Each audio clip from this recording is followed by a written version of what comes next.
Right, we just finished at a booty, and I'm just going to quickly go through the stuff I've got. I got all the Blu-rays in a bundle for 12 quid, and I'll put the prices on the screen hopefully to show you if I'm making good money or not.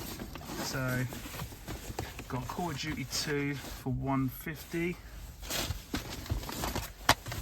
Metal Gear Rising, that was a 150. This guy had loads of Xbox, PS2 games, and these all came from the same guy. 150 again. But he was getting rinsed from every angle, so just grabbed what I could. Right, here's all the Blu-rays. So all these cost 12 quid. And I've looked a couple up, and I'm a little bit worried I might have jumped, but they all looked good. They all looked like the kind of things I would look up, but I couldn't check them at the time because I was getting bombarded by people around me. This one's sealed. Apocalypse Now. This one I'm not so sure on. This one I'm pretty sure is worth something. This one looks interesting. Again, these are sort of lots of like vintage films or vintage horror films that have been converted to Blu-ray. Yeah, this is a quid. And is that it? I think that's it. And I just got these two for £8. Two different sort of slightly vintage Lynx aftershaves. Ironically, they've actually put on there, they've looked them up online. So £5 online, 15.25. Interesting. So yeah, that's what I'd probably say they are. I paid £8 for the two, so I knocked a little bit off, and yeah, I think like it says there, I think I'll probably be getting 15 to 25 online, which is not bad. Just pick this lot up. Oh, 2 quid. They're all a bit scratched, and it was a bit of a muddle to go through them, but to be honest, if one of them was to get through, I got my money back, and we'll go from there. Not bad.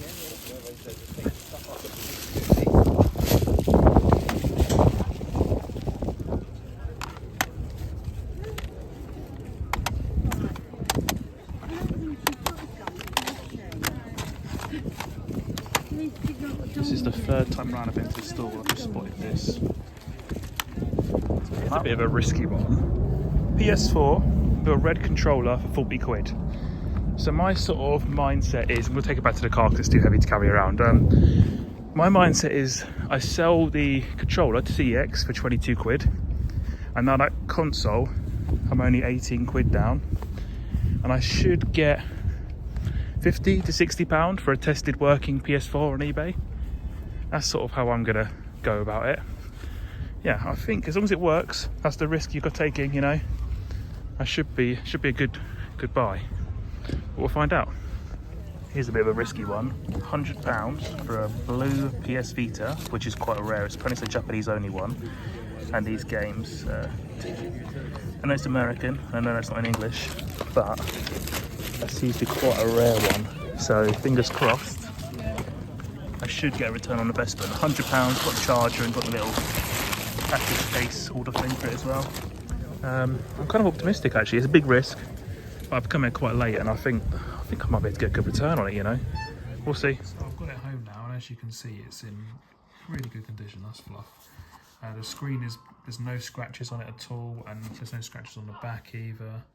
Some fingerprints and stuff, but it's in really nice condition really. Did a bit of research, and yeah, it is like a slightly rarer version. It was only available in Japan. It's the 2000, a slim model as well of the Japanese version. So yeah, I'm gonna Street Fighter I've listed separately. I reckon I get about 30 quid for the Street Fighter game, and I should get maybe 120, 130 maybe. I'm optimistic for this. So I think, you know, sometimes the risks pay off. It's always a risk with hardware, but it did power on when I got there, so I did test it very briefly out the car boot, so I was a little bit more confident about it, and I could move the, see that the menu system works, etc. Yeah, just thought I'd show you what it looks like. It looks quite nice actually. Right, some final bits to show you because I forgot to film it at the car boot. PS3 and a PS4 controller, both £3 each. Not confident that they're going to be working. One lit up, I think it was the PS3 one, so it had some charge in it, but we'll have to see. But for 3 quid each, I'm happy to take a risk of 3 quid each. This was a quid. This was £2. It is sealed though, and this was £2 as well. These two were from the same seller, and this was £1 as well. So that's pretty good set.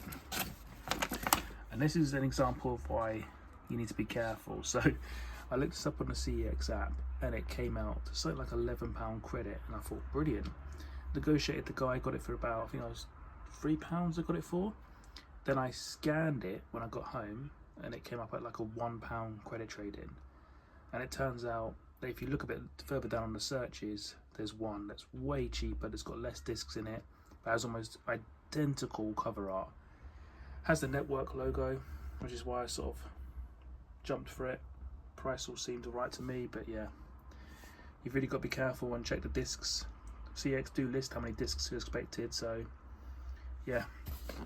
And this, I found this at a seller, and I negotiated down to £2, which was quite good. I think it's £7 credit. And then I went to check the discs, and one was missing. So he said, I'll just take it for free. So I don't know what I can do with it, but yeah, for free I'll take it. You never know, might find a disc.